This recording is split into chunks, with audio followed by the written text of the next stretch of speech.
The Lost Twins. Long, long ago there lived a merchant who had two little sons, twins. Once the merchant sailed for a distant island. The king of the island found in him a friend, a philosopher, and a guide. He did not let him leave his court. Years passed. The merchant's wife, distressed at her husband's long absence, set out for the island, along with her two sons. A few years passed on their way. One night they were camping in a port town.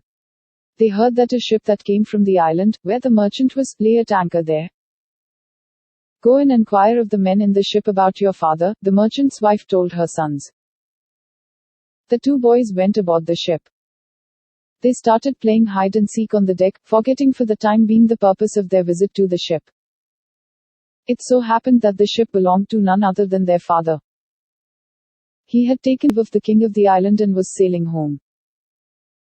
While the two boys were frolicking on the deck, the merchant found out that his money bag was missing. A servant of his ship who had stolen the bag falsely accused the two visiting boys of the crime. The furious merchant, not knowing who the boys were, commanded his servants to throw them into the sea. The merchant's wife passed the night in great anxiety, waiting for one of her sons. When it was dawn, she went to the port and asked all if any of them had seen her sons. Her husband, the merchant, saw her. He was happy to be united with her. But the happiness was short-lived.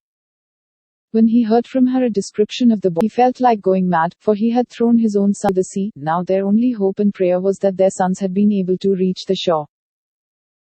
The couple went from place to place, looking for them. Time rolled by. They did not succeed in their mission and they grew more and more disappointed. They went back home. They decided to adopt a son. One day the merchant bought a boy from the slave market. When he brought him home, his wife thrown into the sea, they had drifted in different directions. He had been rescued by a boat. The boatman had sold him to a slave dealer. With a newfound enthusiasm, the merchant set up a new business and prospered. A time came when he was once again able to sail for an island with the merchandise. The island they reached was ruled by a young king. The merchant's son went to greet him with some gifts. The young king instantly took a fancy for him. He invited him for dinner. Thereafter he insisted that he live with him. The merchant's son too took a deep liking for the young king. Days passed happily. One evening the young king fell sick. For some time the merchant's son had a suspicion that the king had some enemies in the palace. He feared that they might harm the king when they knew that the king to protect himself. At night the merchant's son stood guard before the king's bedchamber, his sword. In the morning the king was better. Those who were jealous of the merchant's son whispered to the king that at night the young man had been seen with his sword drawn, approaching the king's chamber. If he had not dared to harm the king, it is because others saw him in that condition. The king was in no mood to believe this. However, he feigned to be ill again in the evening. Afraid of foul play on him at night, the merchant's son appeared at the doorstep with drawn. Capture him, shouted the young king. Guards who were in hiding took hold of the young man and threw him into jail. The next day the young man's enemies pleaded with the king that the prisoner is put to death without any delay. I know what a blunder a hasty action can mean. I must wait, said the king. The next day, a messenger brought to the king. It was from the prisoner's father. It read, Lord, for one hasty action repenting all my life. I pray that you look into the allegation against my son thoroughly before punishing him further. The layer's own words, the king was amused. He sent for the merchant. When the merchant came, he asked him what was the action that made him repent all his life.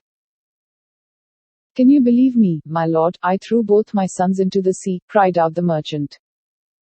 Then he narrated the whole episode. The young king listened to him, speechless. Then he desired to meet the merchant's wife. She was brought to the court.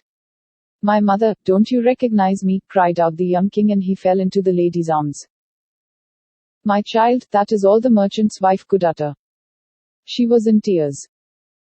It was a revelation to the merchant that his other son had been swept ashore and had attracted the attention of the king of the island. The childless king adopted him and he had succeeded him to the throne. No wonder that the twins, without knowing that they were brothers, used to feel a strong attachment for each other. The king reached the prison in a bound and embraced his brother. All ended well and they lived happily. Thanks for listening. Please do like, share and subscribe to our channel. See your story.